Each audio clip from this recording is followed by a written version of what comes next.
He was hit again in the left thigh by a bullet that broke his hip bone. He took 2 additional flesh wounds.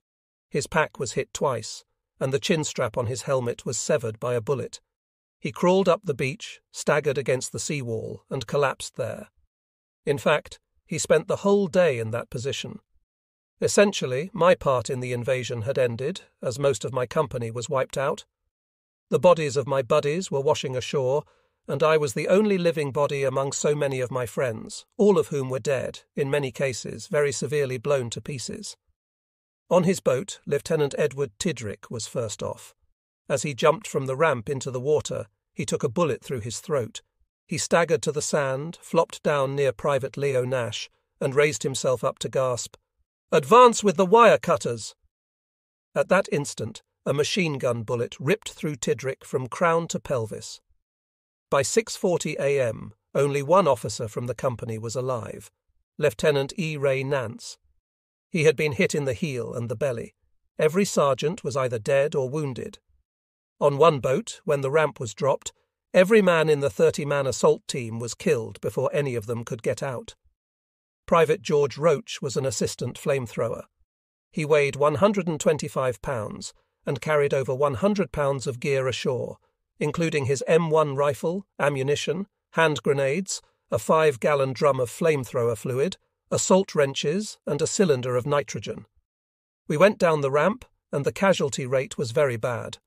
We couldn't determine where the fire was coming from, whether from the top of the bluff or from the summer beach-type homes on the shore. I dropped myself into the sand, took my rifle, and fired at a house. Sergeant Wills asked what I was firing at, and I said, "I don't know." The only other live member of his assault team that Roach could see was Private Gil Murdoch.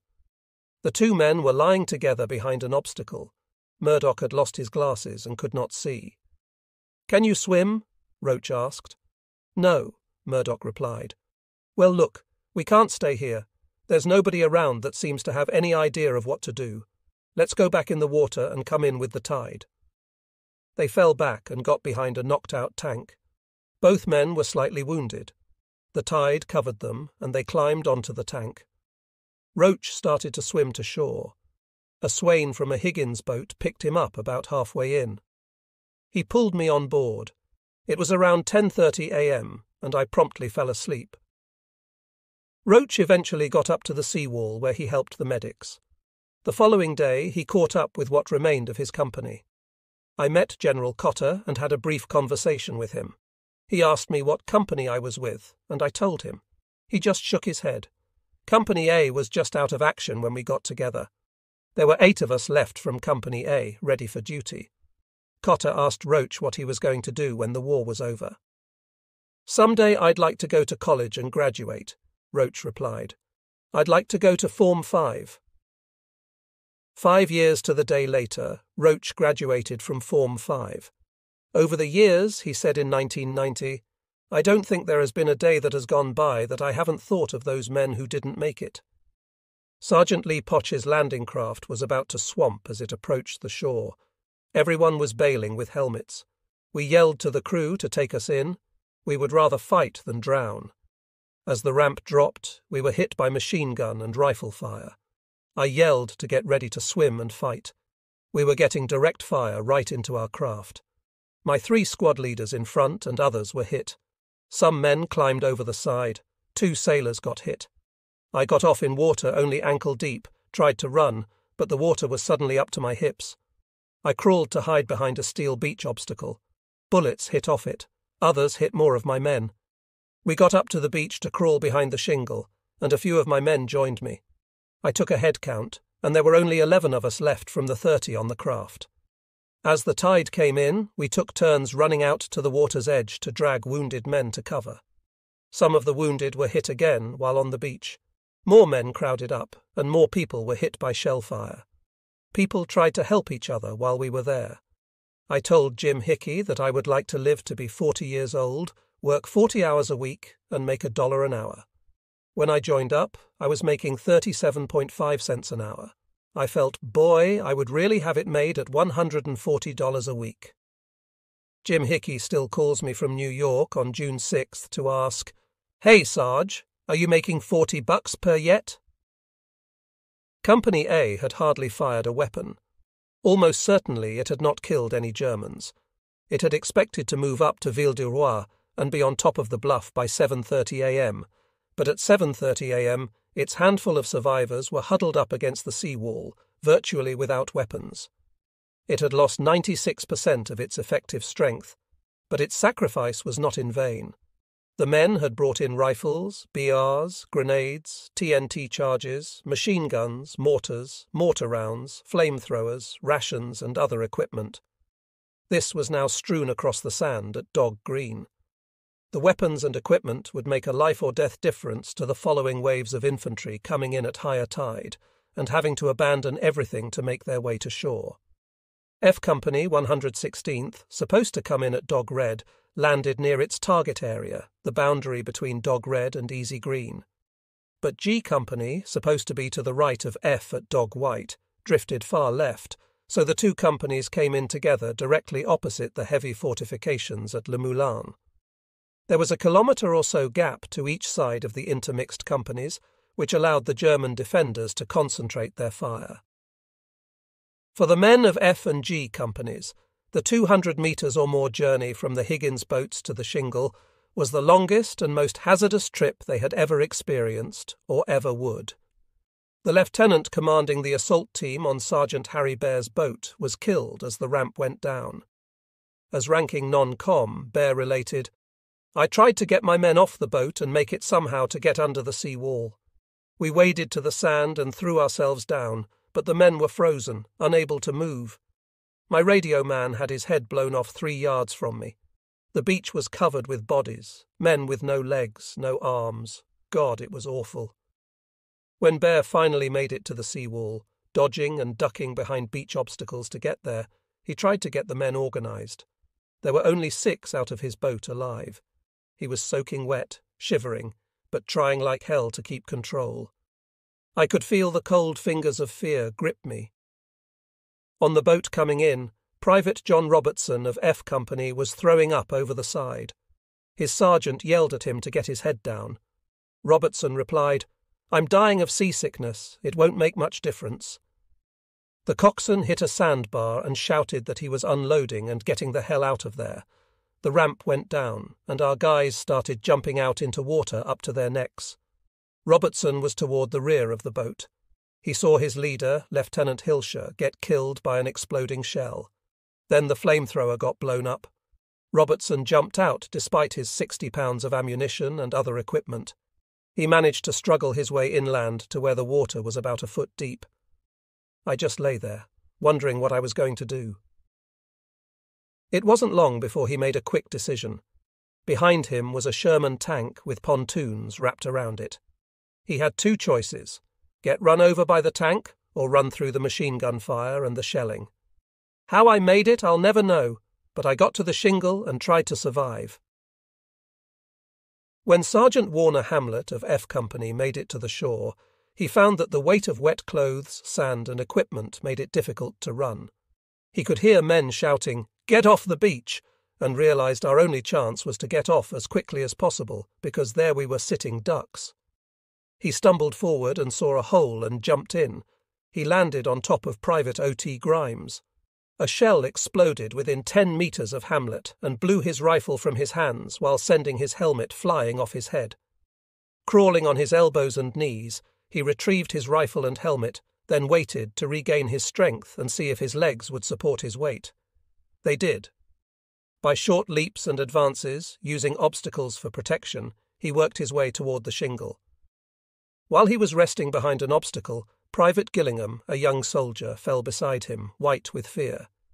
He seemed to be begging for help with his eyes. I said, "Gillingham, let's stay separated because the Germans will fire at 2 quicker than they will at 1. He remained silent as I jumped and ran forward again. A shell burst between them, taking Gillingham's chin off, including the bone, except for a small piece of flesh.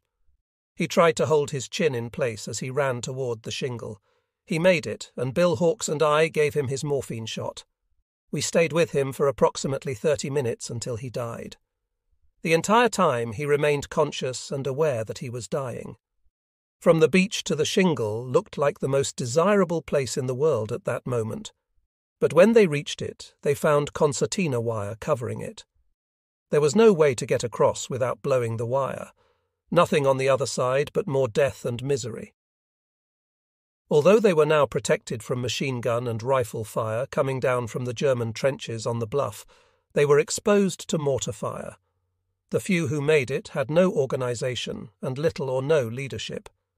Lieutenant Wise of F Company, one of the few officers to make it to the wall, was trying to force a gap in the wire when he was hit by a bullet in the forehead and killed. Only a handful of weapons could be huddled, and they hoped for follow-up waves to bring in Bangalore torpedoes to blow the wire. E Company 116th landed farthest from its target. Scheduled to come in at Easy Green, it actually landed on the boundary between Easy Red and Fox Green, a kilometre off and intermixed with men from the 16th Regiment, 1st Division. Private Harry Parley was a flamethrower, so far as he is aware the only flamethrower to come off the beach unscathed. He landed with a pistol in a holster, a shovel, a Mae West, a raincoat, a canteen, a block of dynamite, and his 80-pound flamethrower. As our boat touched sand and the ramp went down, Parley recalled, "I became a visitor to hell. Boats on either side were getting hit by artillery. Some were burning, others sinking. I shut everything out and concentrated on following the men in front of me down the ramp and into the water." He immediately sank. I knew I was drowning and made a futile attempt to unbuckle the flamethrower harness. A buddy grabbed his flamethrower and pulled Parley forward to where he could stand. Then slowly, half drowned, coughing water and dragging his feet, he began walking toward the chaos ahead. He had 200 meters to go to the beach and made it, exhausted. Machine gun fire was hitting the beach. As it hit the sand, it made a sip-sip sound like someone sucking on their teeth. To this day, I don't know why I didn't dump the flamethrower and run like hell for shelter, but I didn't, he said. He was behind the other members of the team. Later, trying to analyze why he was able to safely walk across the beach while others running ahead were hit, he found a simple answer.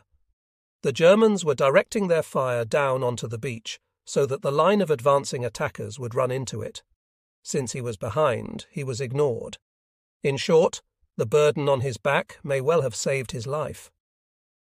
When Parley reached the shingle, he found chaos. Men were trying to dig or scrape trenches or foxholes for protection from the mortars.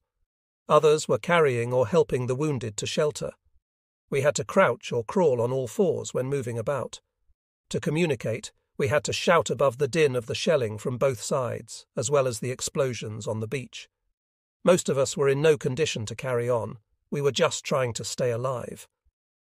The enormity of our situation came as I realized that we had landed in the wrong sector and that many of the people around me were soldiers from other units and strangers. What's more, the terrain before us was not what I had been trained to encounter. I remember removing my flamethrower and trying to dig a trench while lying on my stomach. Failing that, I searched and found a discarded bar, but we could see nothing above us to return fire. We were the targets. Parry lay behind the shingle, scared, worried, and often praying. Once or twice I was able to control my fear enough to race across the sand to drag a helpless GI from drowning in the incoming tide. That was the extent of my bravery that morning. Not true, as will be seen. Captain Lawrence Medill of E Company was urging his men forward. One of the episodes I remember the most was debarking from the landing craft and trying to take shelter from the enemy fire behind one of their obstacles.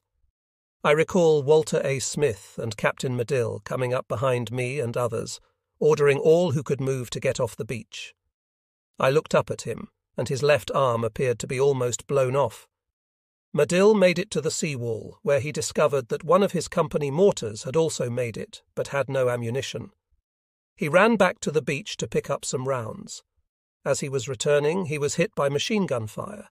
Before he died, Medill gasped, "Senior non-com, take the men off the beach." What was left of FG and E companies of the 116th huddled behind obstacles or the shingle. The following waves began to come in. B and H companies at 7 a.m., D at 7:10 a.m., and C, K, I, and M at 7:20 a.m. Not one came in on target. The coxswains were trying to dodge obstacles and incoming shells, while the smoke drifted in and out, obscuring the landmarks and the few marker flags on the beach. On the command boat for B Company, the CO, Captain Itor Zappa Costa, heard the British coxswain cry out, "We can't go in there. We can't see the landmarks. We must pull off." Zappa Costa pulled his Colt .45 and ordered, "By God, you'll take this boat straight in." The coxswain did. When the ramp dropped, Zappa Costa was first off. He was immediately hit. Medic Thomas Kenzer saw him bleeding from his hip and shoulder. Kenzer, still on the ramp, shouted, "Try to make it in! I'm coming!" But the captain was already dead before Kenzer could jump off the ramp. He was shot dead. Every man in the boat, save one, Private Robert Sales, was either killed or wounded before reaching the beach. 19-year-old Private Harold Barton of B Company got a bullet through the top of his helmet while jumping from the ramp. Then another hit the receiver of his M1 as he carried it at port arms. He waded through the waist-deep water as his buddies fell alongside him. I saw Private Robert Demar of Fairfield, Connecticut, hold his chest and heard him yell, "I'm hit! I'm hit!" I hit the ground and watched him as he continued to go forward. About 10 more yards, he tripped over an obstacle, and as he fell, his body made a complete turn, and he lay sprawled on the damp sand with his head facing the Germans and his face looking skyward. He was yelling, "Mother! Mom!" Sergeant Clarence Pilgrim Robertson had a gaping wound in the upper right corner of his forehead. He was walking crazily in the water, then got down on his knees and started praying with his rosary beads. At that moment, the Germans cut him in half with their deadly crossfire. Barton had drawn a Star of David on the back of his field jacket with "The Bronx, New York" written on it. That would let Hitler know who he was. He was behind an obstacle and saw the reflection from the helmet of one of the German riflemen on the bluff. He took aim, and later on I found out he got a bullseye on him. That was the only shot he fired because his damaged rifle broke in two when he pulled the trigger. Shells were bursting around him. I raised my head to curse the Germans when an .88 shell exploded about 20 yards in front of me, hitting me in my left cheek. It felt like being hit with a baseball bat, only the results were much worse. My upper jaw was shattered, the left cheek blown open, my upper lip cut in half, the roof of my mouth cut up, and teeth and gums were laying all over my mouth. Blood poured freely from the gaping wound. The tide was coming in. Baumgarten washed his face with the cold, dirty channel water and managed not to pass out. The water was rising about an inch a minute. Between 6:30 a.m. and 8 a.m., the tide rose 8 feet, so he had to get moving or drown. He took another hit from a bullet in the leg. He moved forward in a dead man's float with each wave of the incoming tide. He finally reached the seawall where a medic dressed his wounds. Mortars were coming in, and I grabbed the medic by the shirt to pull him down. He hit my hand away and said, "You injured now? When I get hurt, you can take care of me." Sergeant Benjamin McKinn was a combat engineer attached to C Company. When his ramp dropped, he was so seasick he didn't care if a bullet hit him between the eyes and got him out of his misery. As he jumped off the ramp, rifle and machine gun fire hit it like rain falling. Ahead, it looked as if all the first wave were dead on the beach. He got to the shingle, and he and Sergeant Storms saw a pillbox holding a machine gun and a rifleman about 30 meters to the right spraying the beach with their weapons. Storms and McKinn crawled toward the position. McKinn threw hand grenades as Storms put rifle fire into it. 2 Germans jumped out. Storms killed them. The 116th was starting to fight back. At 7:30 a.m., the main command group of the 116th began to come in, including the regimental commander, Colonel Charles Canam, and the assistant commander of the 29th Division, Brigadier General Norman Cotter. They were in an LCVP with an assault team from Company K. The boat got hung up on a beach obstacle to which a T-mine was attached. Although the boat rose and fell in the swells, by some miracle, the mine did not go off, but the LCVP was under heavy machine gun, mortar, and light cannon fire. 3 men, including Major John Sauer, the regimental S4, were instantly killed. As the ramp went down, Private Felix Branham was in that boat. Colonel Canam had a bar and a .45, and he was leading us in. Branham said, "There he was, firing, and he got his bar shot out of his hand, and he reached and used his .45. He was the bravest guy." The scene the commanders saw as they struggled their way to the beach was described by Kay's aide-de-camp, Lieutenant J.T. Shea, in a letter he wrote 10 days later. Although the leading elements of the assault had been on the beach for approximately an hour, none had progressed farther than the seawall. They were clustered under the wall, pinned down by machine gun fire, and the enemy was beginning to bring effective mortar fire to bear on those hidden behind the wall. The beach was jammed with the dead, the dying, the wounded, and the disorganized. When Kota got to the wall, he made an immediate and critical command decision. He saw at once that the plan to go up the draws was obsolete. It simply could not be done. Nor could the men stay where they were. They had to get over the shingle, get through the heavily mined swamp, and climb the bluff to drive the Germans from their trenches and take the draws from the inland side. Lieutenant Shea described Kota's actions, exposing himself to enemy fire. General Kota went over the seawall, giving encouragement, directions, and orders to those about him. He personally supervised the placing of a bar and brought fire to bear on some of the enemy positions on the bluff that faced them. Finding a belt of barbed wire inside the seawall, General Kota personally supervised placing a Bangalore torpedo for blowing the wire, and was one of the first 3 men to go through the wire. 6 mortar shells fell into the immediate area, killing 3 men and wounding 2 others, but Kota was unharmed. At the head of a mixed column of troops, he threaded his way to the foot of the high ground beyond the beach and started the troops up the high ground, where they could bring effective fire to bear on the enemy positions. Behind him, engineers with mine detectors began marking a path through the minefield using white tape. Some of the boats in the follow-up waves got in relatively unscathed. It was a question of luck and numbers. The luck was avoiding mine obstacles, and now, well under water, the numbers of boats coming in meant that the Germans could no longer concentrate their fire. They had too many targets. By 7:30 a.m., what was supposed to have happened with the first wave was beginning to take place. The assault teams were coming forward on every sector of the beach, not always, or even usually, the right one. Others had bad luck. LCI 92, approaching Dog White about 7:40. Down like a rock, he inflated his Mae West and popped to the surface. The Germans were raking the whole area with machine gun fire. I held on to one of those poles until I could get my breath, then moved to another one. I finally got within about 50 yards of the shore. Now the tide was in full, it almost reached the road. When Peters reached the beach, I was loaded so heavily with water and sand that I could just stagger about. He got behind a tank, which was hit by an .88. Shrapnel wounded the man beside him and hit Peters in the cheek. He was lucky, one of the few survivors from LCI 92.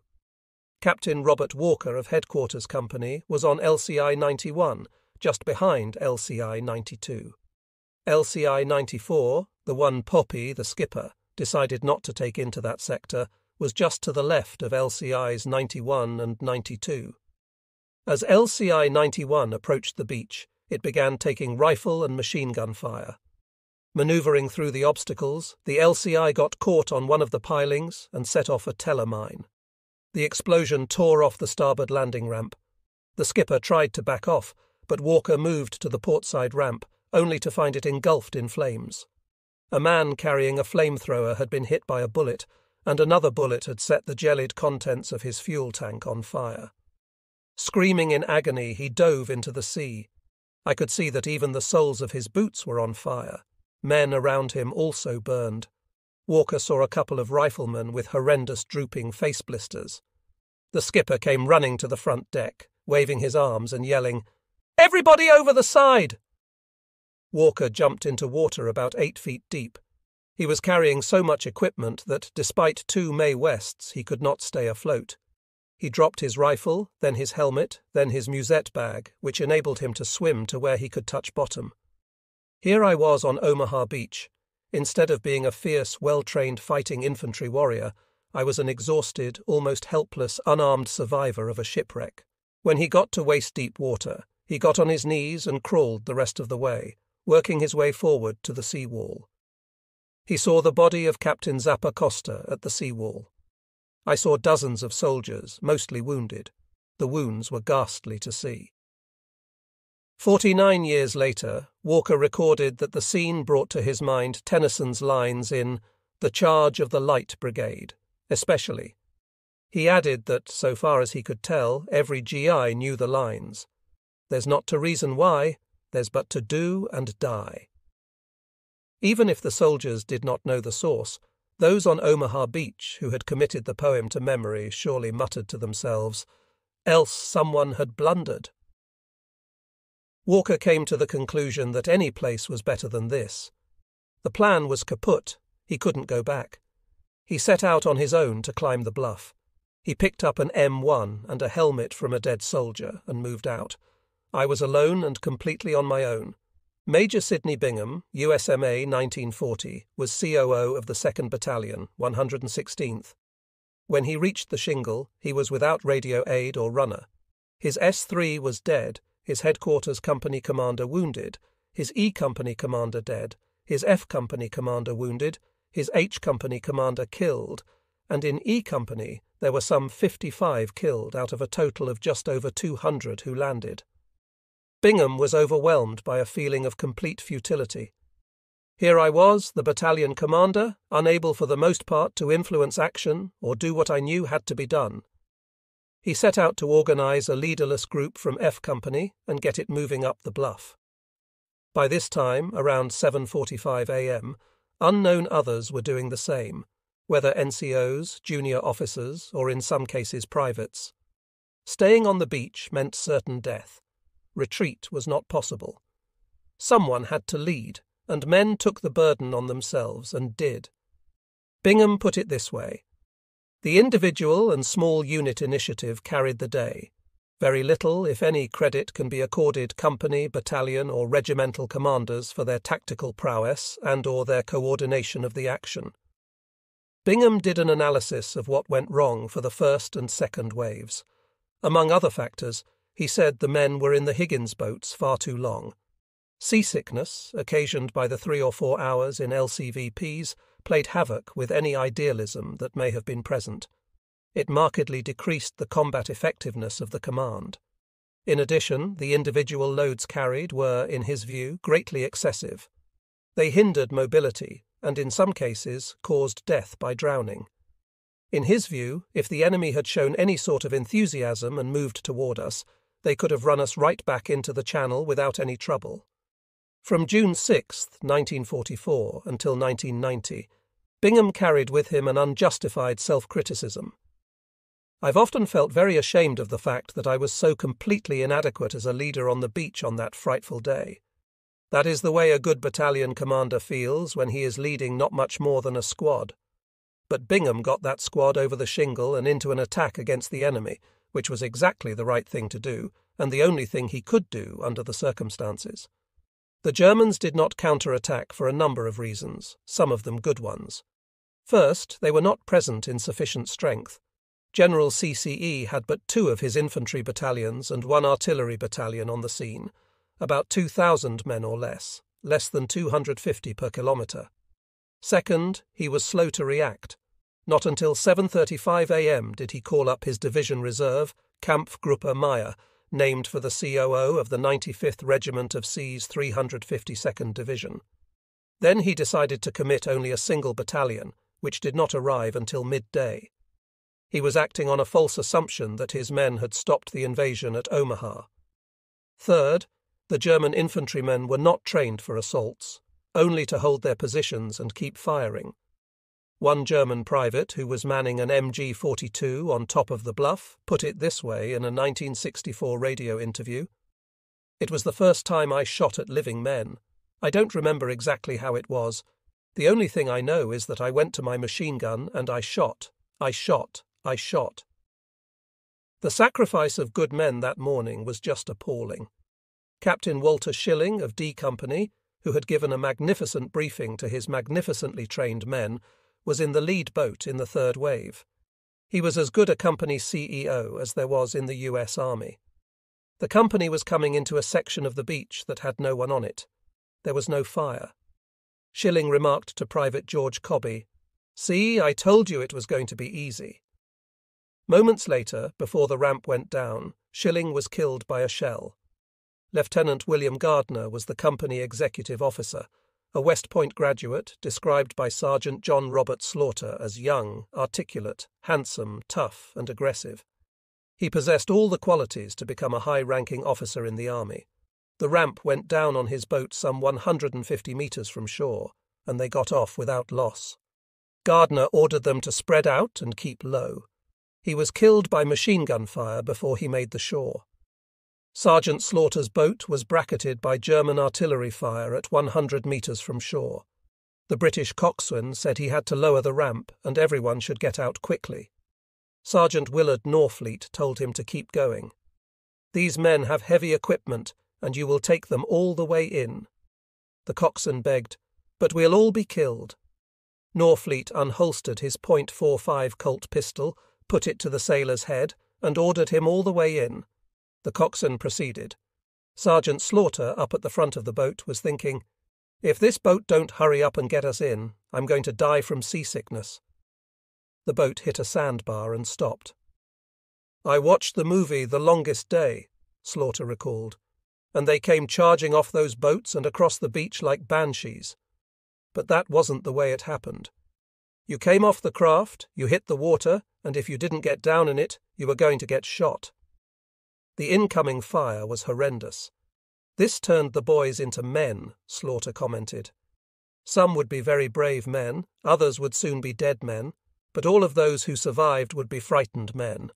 Some wet their breeches, others cried unashamedly, and many just had to find it within themselves to get the job done." In a fine tribute to Captain Schilling, Slaughter concluded, "This is where the discipline and training took over." Slaughter made his way toward shore. There were dead men floating in the water, and there were live men acting dead, letting the tide take them in. Most of Company D was in the water a full hour working forward. Once he reached shore, getting across the beach to the shingle became an obsession for Slaughter. He made it. "The first thing I did was to take off my assault jacket and spread my raincoat so I could clean my rifle." It was then he saw bullet holes in his raincoat. "I lit my first cigarette. They were wrapped in plastic. I had to rest and compose myself because I became weak in my knees. Colonel Canham came by with his right arm in a sling and a .45 caliber in his left hand. He was yelling and screaming for the officers to get the men off the beach. 'Get the hell off this damn beach and go kill some Germans.' There was an officer taking refuge from an enemy mortar barrage in a pillbox right in front of me. Colonel Canham screamed, 'Get your ass out of there and show some leadership.' To another lieutenant he roared, 'Get these men off their dead asses and over that wall!' This was the critical moment in the battle. It was an ultimate test. Could a democracy produce young men tough enough to take charge, to lead? As Private Carl Wyss put it was simple fear that stopped us at that shingle, and we lay there and we got butchered by rocket fire and by mortars for no damn reason, other than the fact that there was nobody there to lead us off that goddamn beach. Hey man, I did my job, but somebody had to lead me." Sergeant William Lewis remembered cowering behind the shingle. Private Larry Rote piled in on top of Lewis. He asked, "Is that you shaking, Sarge?" "Yeah, damn right," Lewis replied. "My God," Rote said, "I thought it was me." Lewis commented, "Rote was shaking all right. They huddled together with some other men just trying to stay alive. There was nothing we could do except keep our butts down. Others took cover behind the wall. All across Omaha, the men who had made it to the shingle hid behind it. Then Kota, or Canham, or a captain here, a lieutenant there, a sergeant someplace else began to lead. They would cry out, 'Follow me,' and start moving up the bluff. In Sergeant Lewis's case, Lieutenant Leo van der Voort said, 'Let's go. God damn, there ain't no use staying here. We're all going to get killed.' The first thing he did was to run up to a gun emplacement and throw a grenade in the embrasure. He returned with 5 or 6 prisoners. So then we thought, Hell, if he can do that, why can't we? That's how we got off the beach. That was how most men got off the beach. Private Raymond Howell, an engineer attached to D Company, described his thought process. He took some shrapnel in helmet and hand. That's when I said, if I'm going to die, to hell with it. I'm not going to die here. The next bunch of guys that go over that goddamn wall, I'm going with them. If I'm going to be infantry, I'm going to be infantry. So I don't know who else. I guess all of us decided, well, it is time to start. The 16th Infantry Regiment of the 1st Division, the Big Red One, was the only first-wave assault unit on D-Day with combat experience. Unfortunately, that experience didn't help much. Nothing the 16th had seen in the North Africa 1942 and Sicily 1943 landings could compare to what it encountered at Easy Red, Fox Green and Fox Red on June 6, 1944. Like the 116th, the 16th landed in a state of confusion. Targets were badly intermingled, except for L Company, the only one of the 8 assault companies that could be considered a unit. L Company hit the beach under intense machine gun, rifle, mortar and artillery fire from both flanks and the front. Schedules were screwed up, paths through the obstacles were not cleared, and most officers and the first men off the boats were wounded or killed before they could take even one step on the beach. The naval gunfire support lifted as the Higgins boats moved in and would not resume until the smoke and haze revealed definite targets or until Navy fire control officers ashore radioed back specific coordinates. Few of those officers made it, and those that did had no working radios. Most of the DD tanks had gone down in the channel, and the few that made it were disabled. As a consequence, the German defenders were able to fire at protected targets from behind their fortifications, unimpeded by incoming fire. The American infantry struggled ashore with no support whatsoever. Casualties were extremely heavy, especially in the water and in the 200 metres or so of open beach. For the 16th Regiment, the first and second waves on D-Day were more reminiscent of an infantry charge across no man's land at the Somme in World War I than a typical World War II action. Private John Mack stated, "Our life expectancy was about 0. We were burdened down with too much weight. We were just pack mules. I was very young, in excellent shape, and could walk for miles and endure a great deal of physical hardship, but I was so seasick I thought I would die. In fact, I wished I had." He was totally exhausted, jumping off the ramp into chest-deep water. Mack barely made it to the beach. There he fell, and for what seemed an eternity, lay there. He was hit 3 times, once in the lower back, twice in the left leg. His arm was paralyzed. "That did it," he said. "I lost all my fear and knew I was about to die. I made peace with my Maker and was just waiting." Mack was lucky. 2 of his buddies dragged him to the shelter of the seawall, and he was eventually evacuated. He was told he had $1 million wound, and for him, the war was over. As the ramp on his Higgins boat went down, Sergeant Clayton Hanks had a flashback to when he was 5 years old. He had seen a World War I photograph in a Boston newspaper and said to his mother, "I wish I could be a soldier some day." His mother had replied, "Don't ever say that again." He didn't, but at age 17 he joined the regular army. After being in for 10 years, the ramp went down, and he recalled his mother's words. "I volunteered," he said to himself. "I asked for this or whatever was to come." He leapt into the water and struggled forward. Private Warren Roulan came in with the second wave. Dead soldiers floated around in the water, which had risen past the first obstacles. He ducked behind a steel rail in waist-deep water. His platoon leader, a 19-year-old lieutenant, was behind another rail. The lieutenant yelled, "Hey, Roulan, here I go!" and began attempting to run to the shore, only to be cut down by a machine gun. Roulan grabbed one of the bodies floating in the water and pushed it in front of him as he made his way to the shore. I'd only gone a short distance when 3 or 4 soldiers began lining up behind me. I shouted, "Don't bunch up," and moved out, leaving with the body. I got as low as I could in the water until I reached a sandbar and crossed it on my belly. On the inland side of the sandbar, the water was up to my chest. I moved forward on the shore, where there were officers sitting there stunned. Nobody was taking command. I joined other survivors at the sea wall. The Swain on Private Charles Thomas's boat was killed by machine gun fire as he was taking his craft in. A crew member took over. The platoon leader had his arm shot off trying to open the ramp. Finally, the ramp dropped, and the assault team led into the surf. Thomas had a Bangalore torpedo to carry, so he was the last man in the team. As I was getting off, I stopped to pick up a smoke grenade as if I didn't have enough to carry. The guy running the boat yelled for me to get off. He was in a hurry, but I turned around and told him that I wasn't in any hurry. Thomas jumped into chest-deep water. His helmet fell back on his neck, and the strap was choking him. His rifle sling was dragging under the water, and he couldn't stand. He inflated his Mae West and finally made it to shore. There he crawled over the wounded and dead, but he couldn't tell who was who. We had orders not to stop for anyone on the edge of the beach to keep going, or we would be hit ourselves. When he reached the seawall, it was overcrowded with GIs, all being wounded or killed. Thomas lay on his side and opened his fly. I had to urinate. I don't know why I did that because I was soaking wet anyway, and I was under fire. I guess I was just being neat. Thomas worked his way over to the left, where he ran into a bunch of his buddies from the company. Most of them didn't even have a rifle. Some bummed cigarettes off him because he had 3 cartons wrapped in waxed paper.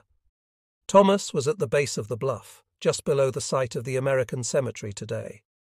In his opinion, the Germans could have swept them away with brooms if they knew how few they were and what condition they were in. Captain Fred Hall was in the LCVP carrying the 2nd Battalion Headquarters Group. Lieutenant Colonel Herb Hicks from Colorado was Battalion S3. Hall's heart sank when he saw yellow life rafts holding men in life jackets. He realized these were the crews from the DD tanks, which meant they would not have tank support on the beach. The boat was in the E Company sector of Easy Red. E Company was supposed to be on the far right of the 16th, linking up with the 116th at the boundary between Easy Green and Easy Red, but it came in near the boundary between Easy Red and Fox Green, a full kilometre from the nearest 116th unit on its right, and with sections of the badly mixed E Company of the 116th on its left. There was nothing to be done about the mistake. The officers and men jumped into the water, and it was every man for himself. Crossing the open beach where they were under fire, 14 of the 30 failed to make it. Hall got up to the seawall with Hicks, and they opened their map case wrapped in canvas containing their assault maps showing unit boundaries, phase lines, and objectives. I remember it seemed a bit incongruous under the circumstances. The incoming fire was murderous, and the noise, always the noise, naval gunfire, small arms, artillery and mortar fire, aircraft overhead, engine noises, shouting, and the cries of the wounded. No wonder some people couldn't handle it. The assistant regimental commander and the forward artillery observer were killed by rifle fire. Lieutenant Colonel Hicks shouted to Hall to find the company commanders. To Hall, it was a matter of survival. I was so busy trying to round up the COs to organise their men to move off the beach that there wasn't much time to think except to do what had to be done. Hicks wanted to move his men to the right, where the battalion was supposed to be opposite the draw that led up the bluff between Saint-Laurent and Colleville. But movement was almost impossible. The tide was coming in rapidly, follow-up waves were landing, the beach was narrowing from the incoming tide, and the confusion increased. As far as Hall could make out, there was no movement off the beach. In fact, one platoon from E Company, 16th Regiment, was making its way up to the top of the bluff. It was led by Lieutenant John Spaulding of E Company, one of the first junior officers to make it across the seawall, through the swamp and beach flat and up the bluff. At 6:30 a.m., Spaulding's boat hit a sandbar. He and Sergeant Fred Biscoe kicked the ramp down in the face of machine gun, mortar and artillery fire. Spaulding jumped into the water. To his left he could see other E Company boats, but to his right there was nothing. His platoon was the far right flank of the 16th Regiment. He spread his men and moved towards shore. The water depth at the sandbar was about a metre, but moving inland, the platoon ran into a runnel where the water was over the men's heads. A strong undercurrent was carrying them to the left. Spaulding said he had learned to swim in the Ohio River, but he found the current at Omaha was much stronger. Sergeant Streak and medic George Bowen were carrying an 18-foot ladder to be used for crossing the anti-tank ditch. Spaulding grabbed it. "Stretch yelled at me, Lieutenant, we don't need any help." But hell, I was trying to get help, not to give it. In these desperate circumstances, Spaulding ordered his men to abandon their heavy equipment and get ashore. They left behind the ladder, the flamethrower, the mortars, one of the 2 bazookas, and some of the ammunition. Most men were able to hold on to their rifles. To Spaulding's surprise, they were able to fire as soon as they came ashore, demonstrating that the M1 was an excellent weapon, he commented. The platoon took only a couple of casualties getting ashore. War luck was with Spaulding. He had landed in a spot where the German defences were not particularly heavy, and besides, the Germans had bigger targets than an isolated platoon. Once the men reached the beach, they stood up and started moving across the sand. They were too waterlogged to run, Spaulding said, but they went as fast as they could. It looked as if they were walking into a real strong wind. At the seawall, Sergeant Curtis blew a hole in the wire with a Bangalore. Spaulding and his men picked their way through. Spaulding took his 536 radio off his shoulder, pulled the antenna out, and tried to contact his CE. The radio didn't work. The mouthpiece had been shot away. "I should have thrown it away," he said, "but training habits were so strong that I carefully took the antenna down, as I had always been taught to do, and put the 536 back on my shoulder. Your training stays with you even when you are scared." Once across the seawall, the platoon began to take heavier small arms fire. One man was killed. The swamp and beach flat to the front were mined. Sergeant Streck and Private Richard Gallagher went forward to investigate. "We can't cross here," they shouted, and moved to the left, where they found a small defilade through the mined area. The platoon crossed to the base of the bluff and then began to climb it, following a faint trail. "We could still see no one to the right, and there was no one up to us on the left," Spaulding said. "We didn't know what had become of the rest of E Company." Back in the water, boats were in flames. Spaulding saw a tank ashore, knocked out. After a couple of looks back, they decided not to look back anymore. There was a pillbox to Spaulding's left, its machine gun firing down on the beach. They fired but couldn't hit them. They were getting terrific small arms fire themselves, but few were hit. By this time, the platoon was about halfway up the bluff, smack in the middle of the extensive German trench system. Private Gallagher, in the lead, sent word that he had found a path toward the right that was in defilade behind some trenches in a mined area. Spaulding moved forward. Sergeant Biscoe called out, "Lieutenant, watch out for the damn mines!" The place was infested with them, Spaulding recalled, but they lost no men coming through them. However, H Company, coming along the same trail a few hours later, lost several men. "The Lord was with us, and we had an angel on each shoulder on that trip," he said. A machine gun was firing from above. Sergeant Blades fired the platoon's only bazooka at it and missed. He was shot in the left arm. A private was shot down. Sergeant Phelps moved up with his bar and was hit in both legs. Spaulding decided to rush the machine gun. As they rushed it, the lone German operating the gun threw up his hands and yelled, "Kamerad!" They needed prisoners for interrogation, so Spaulding ordered the men not to shoot. The German turned out to be Polish. He told Spaulding, through Sergeant Stark, that there were 16 other Poles in the nearby trenches. They had taken a vote on whether to fight and had voted not to, but the German non-coms forced them to fire. He also said that he had not shot at them, although Spaulding had seen him hit 3. Spaulding turned the POW over to Sergeant Blades, who was wounded. Blades gave his bazooka to another man and guarded the prisoner with a trench knife.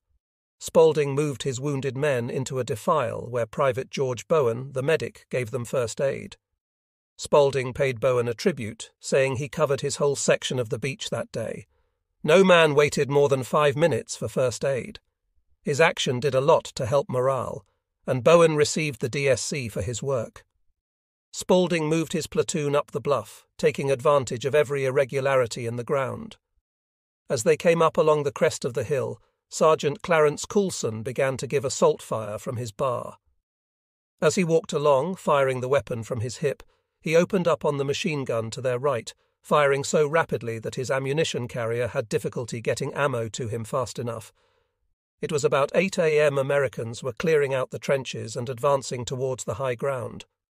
Spaulding and his men, along with other small units in the 116th and 16th, led by such men as Captain Joe Dawson and Captain Robert Walker, were doing great work.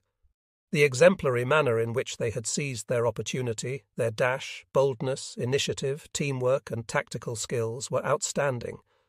These were exactly the qualities the Army had hoped for, and spent 2 years training its civilians-turned-soldiers to achieve in its junior officers, NCOs, and enlisted men.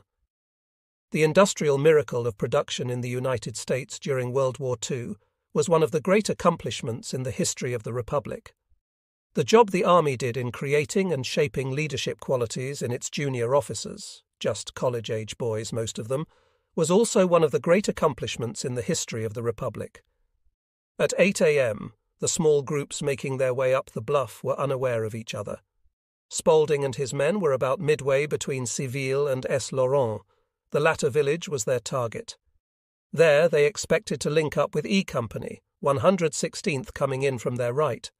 Actually, E Company, 116th, had been on their left on the beach and was still stuck behind the seawall. L Company of the 16th was on the far left. It landed at 7 a.m., a half-hour late, almost a kilometre from its target.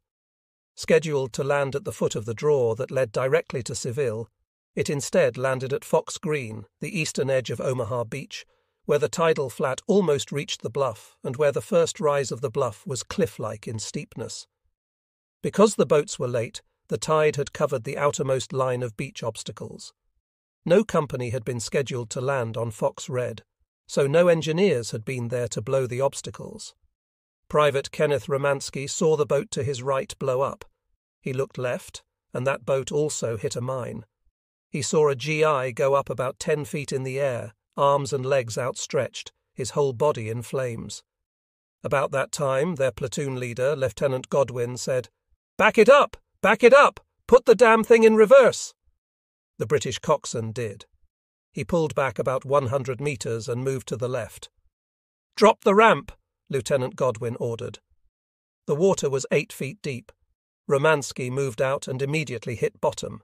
He threw away his rifle and Bangalore, inflated his Mae West, and swam toward shore, or rather paddled as best he could until his feet touched bottom. Then he crawled to the beach, jumped up, and ran the few metres to the base of the cliff. There were already men there, some dead, some wounded. There was wreckage and complete confusion. "I didn't know what to do. I picked a rifle from a dead man. As luck would have it, it had a grenade launcher on it. So I fired my 6 grenades over the cliff. I don't know where they went, but I do know that they went up on enemy territory." Romansky looked back to the beach and saw a sight he would never forget. A body rolling with the waves, its leg holding on by a chunk of meat about the size of your wrist. The body would roll, then the leg would roll, then the leg would roll back, and then the body would roll back. To L Company's right, there was a tiny draw leading up the far eastern edge of the bluff. An unknown officer was attempting to get the men to move to the right and up the draw. "I need help!" Romansky heard him shout. "I need help! Come on over here! I need some men!" Romansky moved in that direction. The company was down to 125 men, but was intact and better organized than any other on the whole of Omaha Beach. Romansky joined the unknown officer, who had gathered 20 men. They started up the draw. Other platoons, following between Spaulding's platoon on the right and L Company on the left, were badly intermixed, off schedule and off target, hung upon the obstacles or the beach, or huddled up against the seawall, taking casualties but not firing back. Private H.W. Schroeder was among them. He came in with the third wave. As his boat approached the sandbar, they heard noises on the side of the landing craft, like someone throwing gravel against it. The German machine gunners had picked them up. "Everybody yelled, 'Stay down!'" The coxswain backed it out, relocated, and came in again. Schroeder noticed the lieutenant's face was very grey, and the rest of the men had a look of fear on their faces. All of a sudden the lieutenant yelled to the swain, "Let her down!" The ramp dropped, and they could get a look at the beach. It was sickening. They were supposed to have tanks, but there were only two. One was knocked out and the other out of ammo. The only good they were doing was that the GIs were piling up behind them to get out of the fire, which was coming down like a red snowstorm. There were so many tracers coming from so many different directions. Schroeder moved out with his assault team, got through the obstacles and across the beach, then threw himself down at the seawall. There were GIs piled too deep. I started checking my .30 caliber machine gun, and it was full of sand and water. I cleaned it and stayed there for an hour or so. The coxswain on the boat carrying the CO of I Company, Captain Kimball Richmond, got swept to the east, almost to Porton. Besson was going to land there, but Richmond could see it was the wrong place. He redirected the coxswain, who backtracked to the west until he was off Fox Green, the designated target. An hour had been lost when the coxswain finally got to the right place. As he dropped the ramp, he was immediately hit by machine gun fire. Despite this, he was still able to maneuver the boat, ordered the ramp pulled up, and backed off out of the range of the machine gun. He circled until Captain Richmond picked a spot and told him to go in. It was about 0800, and the tide had covered the outer obstacles. Going in, the coxswain hardly knew which to fear more, mines or machine guns. About 100 metres from shore, as Private Albert Momey remembered it, the craft gave a sudden lurch as it hit an obstacle. In an instant, an explosion erupted, followed by a blinding flash of fire. Flames raced around and over them. The first reaction was survival. The immediate instinct was the will to live. Before he knew it, he was in the water. M, who was 5. 1 inch tall and in water well over his head, dropped his rifle and equipment, inflated his Mae West, and swam toward shore. Machine gun bullets hit around him, killing some GIs and wounding others. About 50 yards from shore, the water was shallow enough for him to wade the remaining distance, 30 yards to go, and then 20 more. Exhausted and in shock, he heard a voice shouting, "Come on, little one! Come on, you can make it!" It was Lieutenant Anderson, the exec, urging him on. It seemed like someone had awakened him from a dream. He lunged toward him, and as he reached him, Anderson grabbed his hand and pulled him out of the water, then practically dragged him to the cover of the seawall. Only 6 out of 30 in his craft escaped unharmed. Looking around, all he could see was a scene of havoc and destruction, abandoned vehicles and tanks, equipment strung all over the beach, medics attending the wounded, chaplains seeking the dead. Suddenly, he had a craving for a cigarette. "Has anybody got a smoke?" he asked. I Company had taken more than 1/3 casualties. F Company, landing earlier at Fox Green, was simply gone as a fighting unit. Some individuals had made it to the shingle, but they were mostly without weapons. G Company came in at 0700. The CO, Captain Joe Dawson, was first off his boat, followed by his communications sergeant and his company clerk. As they jumped, a shell hit the boat and destroyed it, killing 30 men, including the naval officer who was to control fire support from the warships. Dawson expected to find a path up the bluff cleared out by F Company, but as he landed, he found nothing but men and bodies lying on the shore. He got to the shingle where survivors from other boats of G Company joined him. Among them was Sergeant Joe Pill, who recalled, "We couldn't move forward because they had a double apron of barbed wire in front of us and to our right. It was a swampy area we couldn't cross, and to the left they had minefields laid out so we couldn't go there. Utter chaos reigned." Dawson realized that there was nothing he could do on the beach except die. To get through the barbed wire, he had Privates Ed Tatara and Henry Pisek put 2 Bangalore torpedoes together, shoved them under the wire, and blew a gap. They started through the minefield and up the bluff, engaging the enemy. The fortified area above the beach in the E and Fox sectors was far too extensive to be thoroughly cleaned out by Spaulding's and Dawson's small units, but they and other units were making a significant contribution to reducing the volume of fire pouring down on the 16th Regiment. Spaulding, Dawson, and the other small groups working their way to the top were like magnets to the men along the shingle embankment. If they can make it, so can I, was the thought. Simultaneously, the men were being urged forward by other junior officers and NCOs, and by the regimental commander, 47-year-old Colonel George Taylor. He landed about 0800. Private Warren Roulan watched him come in. Taylor stepped across the sandbar, and bullets began hitting the water around him. He lay down on his stomach and started crawling towards shore, his staff officers doing the same. He had a couple of tattered assistants following him. According to Private Paul Radom, who was also watching, they looked like they were scared to death. When Taylor made it to the seawall, Roulan heard him say to the officers, "If we're going to die, let's die up there." To other groups of men, Taylor said, "There are only two kinds of people on this beach, the dead and those about to die. So let's get the hell out of here." Men got to work with the Bangalore torpedoes, blowing gaps in the barbed wire.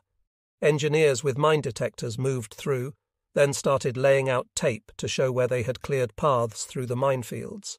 Others hit the pillboxes at the base of the bluff. Private Buddy Mazzara of C Company remembered, "I went up with my flamethrower to button up the aperture of a pillbox, while Fred Urban came in with his dynamite charge. Soon some soldiers came out of the pillbox with their hands up, saying, 'No shoot, no shoot.' Private Schroeder, his machine gun cleaned and ready to fire, watched as a rifleman moved out. The first man started out across and ran in a zigzag pattern. He made it to the bluff, so they all felt a little better, seeing that they had a chance. The minefield was already full of dead and wounded, and finally it came to Schroeder's turn. He grabbed his heavy .30 caliber and started up over the shingle and across the minefield, trying to keep low. Finally, he got to the base of the bluff, where he ducked behind the old foundation of a house. Two others joined him. It was just the three of them. They couldn't find their platoon leaders, platoon sergeants, or anybody, but they could see two heartening sights. One was Americans on the crest of the bluff, and the other was a line of prisoners of war sent down by Captain Dawson under guard. The enemy prisoners were really roughed up. Their hair was full of cement, dirt, everything. They didn't look so tough, so they started up the bluff carrying their stuff with them, and others started following. Lieutenant William Dillon gathered the survivors from his platoon, joined 3 Bangalore torpedoes together, shoved them under the barbed wire, and blew a gap. They dashed through, crossed the swamp, swam across an anti-tank ditch filled with water, and made it to the base of the bluff. Dillon knew that the Germans had to have a path up the hill that was clear of mines. He looked around. When he was younger, he had been a good hunter and could track a rabbit easily. He studied the ground and saw a faint path zigzagging to the left up the hill. He walked the path very carefully. Something blew up behind him. He looked back and saw a young soldier who had stepped on a mine, and it had blown off his foot up to his knee. He brought the others up the path. At the top, they saw the first and only Russian soldiers he had ever seen. On June 12, 1944, Ernie Pyle wrote, "Now that it is over, it seems to me a pure miracle that we ever took the beach at all. As one officer said, the only way to take a beach is to face it and keep going. It is costly at first, but it's the only way. If the men are pinned down on the beach, dug in and out of action, they might as well not be there at all. They hold up the waves behind them and nothing is being gained.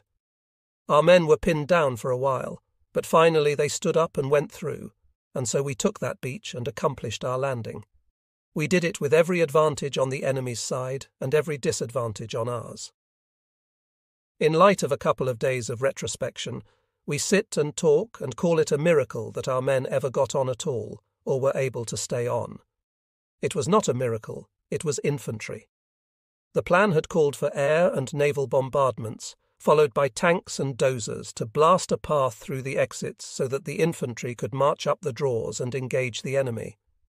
But the plan had failed utterly and completely, as is almost always the case in war. It was up to the infantry.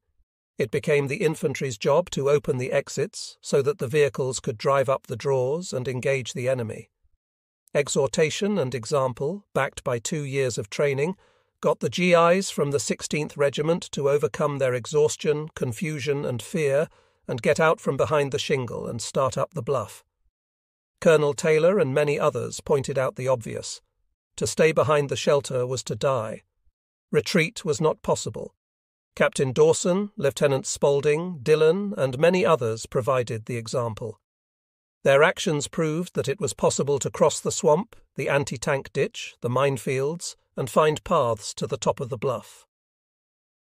As they came onto the beach, the junior officers and NCOs saw at once that the intricate plan they had studied so hard and committed to memory bore no relationship whatsoever to the tactical problem they faced. They had expected to find ready-made craters on the beach blasted by the bombs from the B-7s to provide shelter in the unlikely event that they encountered any small arms fire when they made the shoreline. They had expected to go up the draws, which they anticipated would have been cleared by the DD tanks and dozers, to begin fighting up on the high ground. They had expected fire support from tanks, half-tracks, artillery. Nothing they had expected had happened, yet their training had prepared them for this challenge. They sized up the situation, saw what had to be done, and did it. This was leadership of the highest order. It came from men who had been civilians 3 or even 2 years earlier. Sergeant John Ellery of the 16th Regiment was one of those leaders. When he reached the shingle, he had to peer through a haze of sweat, smoke, dust, and mist. There was a dead man beside him, another behind him, and survivors gathered around him. He told them that they had to get off the beach and that he'd lead the way. When he got to the base of the bluff, he started up with 4 or 5 men following. About halfway up, a machine gun opened up on them from the right. He scurried and scratched along until he got within 10 meters of the gun position, then unloaded all 4 of his fragmentation grenades. When the last one went off, he made a dash for the top. The other men were right behind him, and they all made it. He didn't know if he knocked out that gun crew, but they stopped shooting. Those grenades were all the return fire he provided. Coming off that beach, he didn't fire a round from either his rifle or his pistol.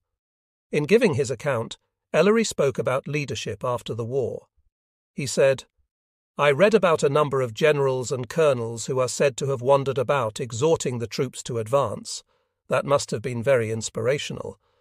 I suspect, however, that the men were more interested and more impressed by junior officers and NCOs who were willing to lead them, rather than having some general pointing out." The direction in which they should go was unclear. Warming to the subject, Ellery continued, "I didn't see any generals in my area of the beach, but I did see a captain and 2 lieutenants who demonstrated courage beyond belief as they struggled to bring order to the chaos around them. Those officers managed to get some men organized and moving up the bluff. One of the lieutenants had a broken arm that hung limply at his side, but he led a group of 7 to the top, even though he was hit again on the way. Another lieutenant carried one of his wounded men 30 meters before getting hit himself. When you talk about combat leadership under fire on the beach at Normandy, Ellery concluded, "I don't see how the credit can go to anyone other than the company-grade officers and senior NCOs who led the way. It is good to be reminded that there are such men, that there always have been and always will be. We sometimes forget.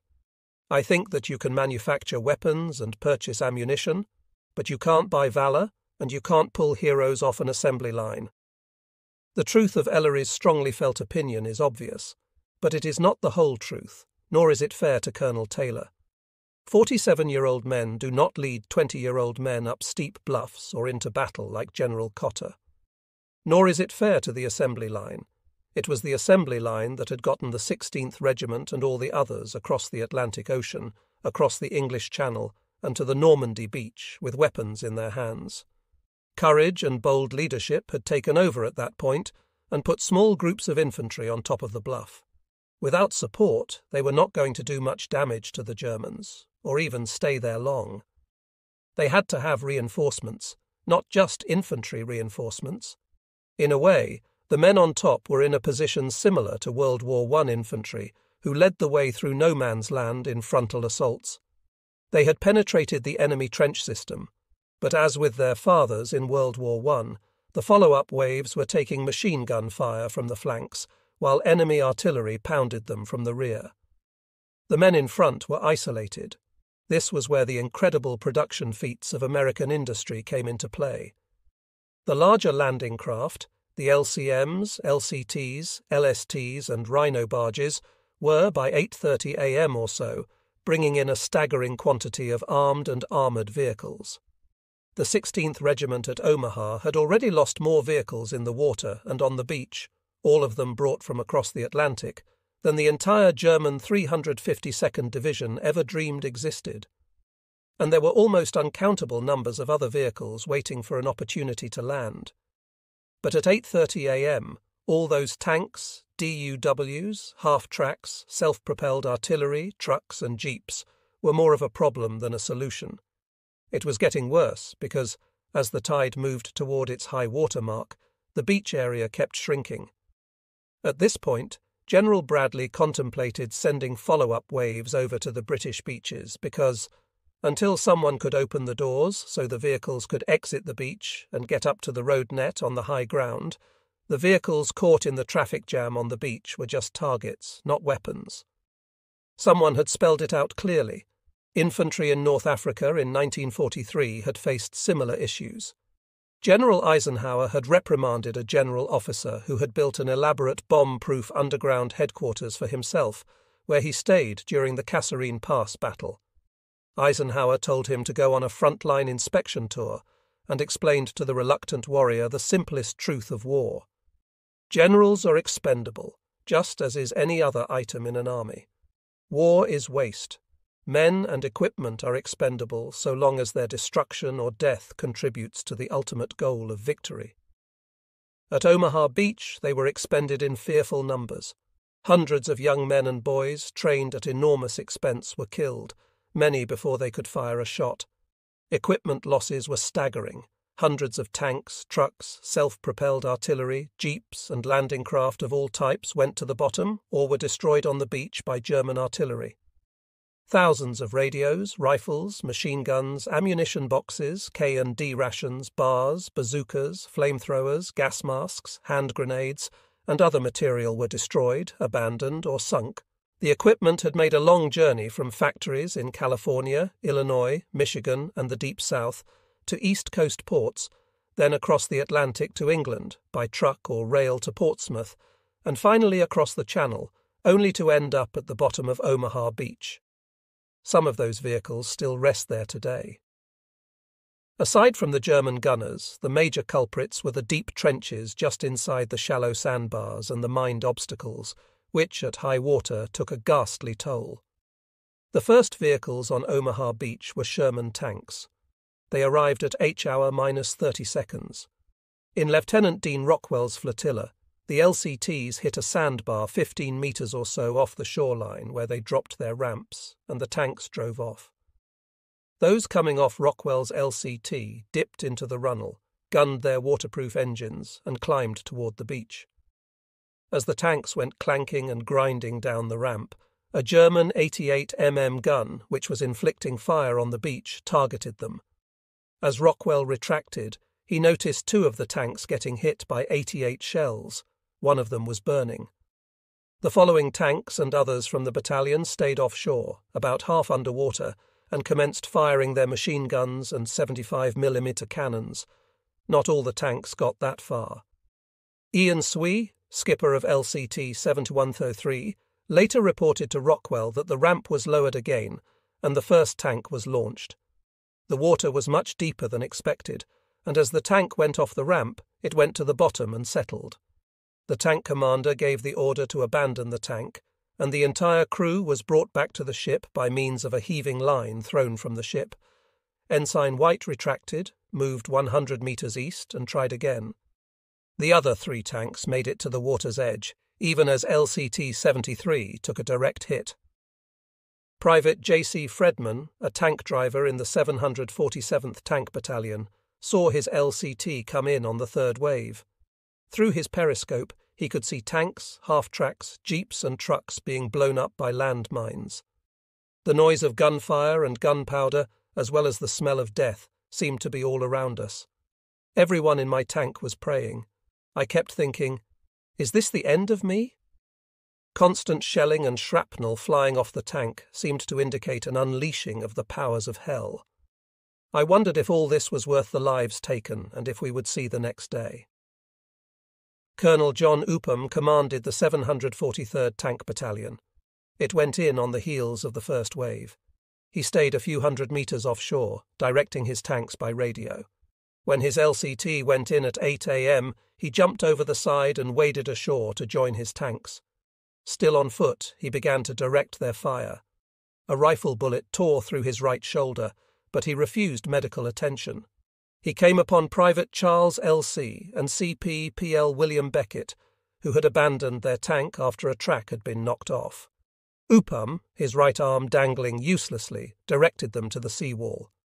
Beckett commented, "You couldn't get the colonel excited, not even then." Sergeant Paul Radum was excited. He was in command of a half-track equipped with multi-barreled .50 caliber machine guns. As his LCT approached the shore, machine gun rounds started bouncing off the side. The ramp went down, and out they went. We were not supposed to be in more than 8 feet of water, but they dumped us off in 15 feet. Our track didn't go anywhere but down. I had the boys elevate that barrel straight up in the air as high as it would go. There was about 6 inches of that barrel above the water when the swells weren't hitting it.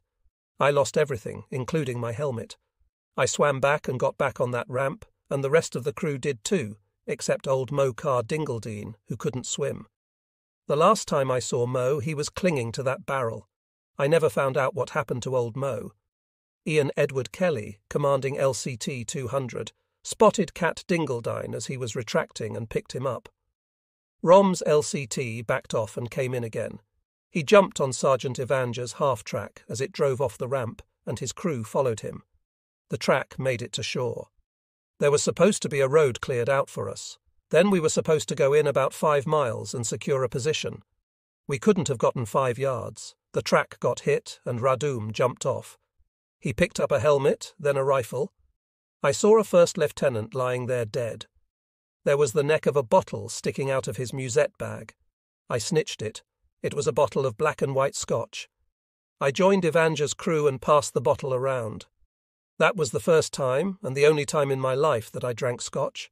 I never felt a thing. He got hit with shrapnel in the face, side and back, and eventually was evacuated. Corporal George Ryan was a gunner on a 105 mm howitzer, the vehicle known as an M7. The cannon was mounted on a Sherman tank chassis. There were 4 M7S on the LCT. The skipper saw that his designated landing site on Easy Red was too hot, so he said he was going down a little way to find a softer spot. Nobody argued with him. Ryan remembered the skipper turned toward shore, and just that quick the craft was stuck on a sandbar. Ryan's CO shouted, "Every man for himself!" and over the side the CO jumped. "Holy smokes!" Ryan remarked. "He was just gone." We lowered the ramp. Everybody in the first M7 took a deep breath, and they gave it the gun. Down the ramp they went and into the water. The thing almost disappeared from sight, but the driver gave it the gun and broomed right out of the water. He did it so fast that the second M7 drove off and just disappeared from sight. The guys started popping up like corks. They swam in, shells were bursting around the LCT. "We got to get off this thing," someone in Ryan's crew shouted, and they all jumped into the water. Ryan held back. I wasn't so much afraid of the bullets or the shells as I was of the cold channel water. I cannot swim. Ryan threw off all his equipment, inflated his Mae West, and began to tiptoe in off the ramp when some German opened up on the side of the LCT with his machine gun, BL Blang. That convinced me into the water. I dove, pushed with all my might, and then I started going. I was swimming and swimming. Somebody tapped me on the shoulder, and I looked up. I was in a foot of water, swimming. You talk about the will to live. If they hadn't stopped me, I would have swum 2 miles inland. Ryan made it to the seawall and threw himself down beside a 16th Regiment infantryman.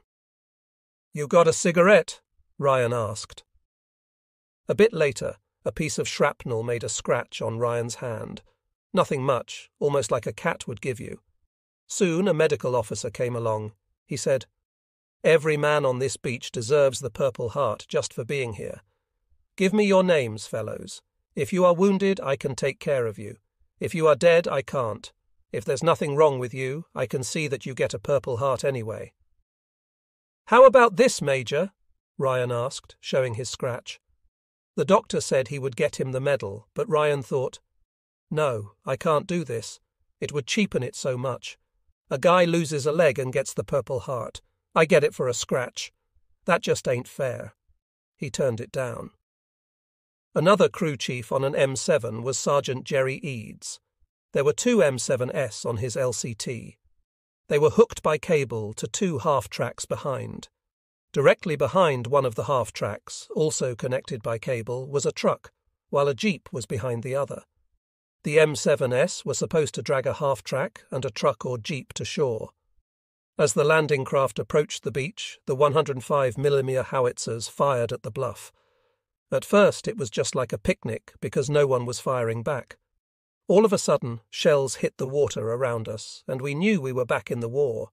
Eads had been in North Africa and Sicily. We came alive. It was a feeling of fear, a feeling that went over you, knowing the next breath could be your last. Of course, we continued to do our job. They would fire, lower the elevation, fire again, 1 shell every 30 seconds. There were some infantrymen on the LCT. There was nothing they could do but wait for the slaughter. Us guys on the guns at least felt like we were doing something, shooting back. As long as you were shooting, you felt like you were in the war. But as for me, I thought, let me hold my control, not let the guys see how scared I am, not lose control. That was my biggest fear, being caught afraid. At 2,000 meters, the howitzers could not depress sufficiently to hit the bluff, so they stopped firing. German machine gun bullets began to zing off the LCT. I got down as low as possible, wishing I could push right through the bottom of the boat with the helpless feeling of, I can't do anything now. The LCT was going awfully slow.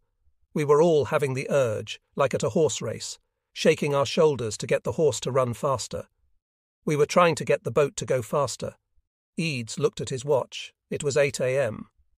All of a sudden I was real hungry. My thoughts drifted back to a bar and grill in El Paso when I was in the old horse cavalry down there, the California Bar and Grill. They served a tremendous big taco for 10 cents and a nice cold beer for 10 cents. I could imagine myself sitting there at the bar with a beer and a taco for 20 cents, and here I was with maybe $200 in my pocket, and I couldn't even buy a beer and taco. When the LCT grounded on a sandbar after 3 unsuccessful tries and dropped the ramp, the skipper was running madly around the boat, shouting, "Get those damn things off my boat! Get those damn things off my boat!" My lieutenant had his arm up. When he dropped his arm forward, I kicked the driver in the back of the head, and off we went. I heard a kind of glub-glub, blub-blub sound. The water was deeper than our air intake, and we were immediately flooded. We thought about all the stuff we had just lost. The Navy boys had given us 50 lbs of sugar, 30 lbs of coffee, 50 cartons of cigarettes, and we had lost all this stuff and our gun. Eads made it to shore and up to the shingle, where he asked himself, just what in the hell am I doing here when I could be back in Fort Bliss, Texas? He was old Army, with an armful of hash marks, an experienced gold brick who knew how to avoid tough assignments and garner the soft ones. To his consternation, he ended up spending D-Day as a rifleman on Omaha Beach, about the worst predicament an old soldier could find himself in.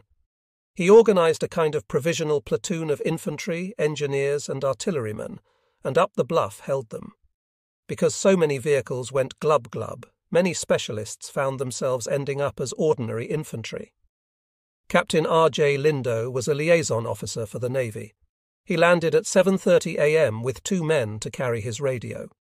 His job was to direct naval gunfire in support of the 18th Regiment, but my worst fears and my best training were for naught as we lost our radios coming in from the LCT to the beach.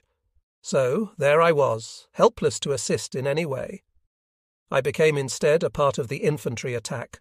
Sergeant William Otlowski, a veteran of North Africa and Sicily, came in on a DUKW.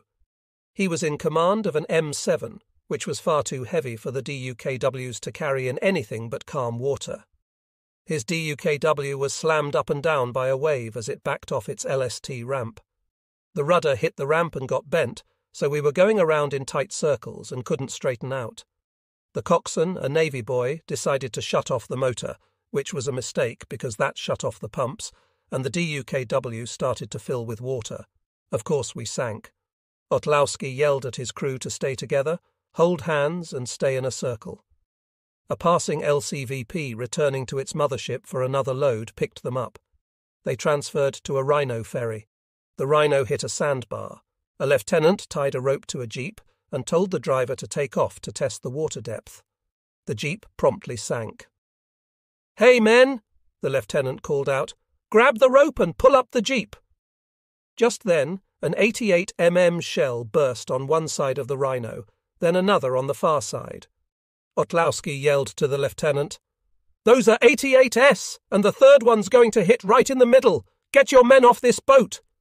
He said, "Sergeant, stay where you are." I said, "To hell with you, Lieutenant. If you want to die, go ahead. Okay, men, let's go." Otlowski and his crew jumped ship and swam to shore.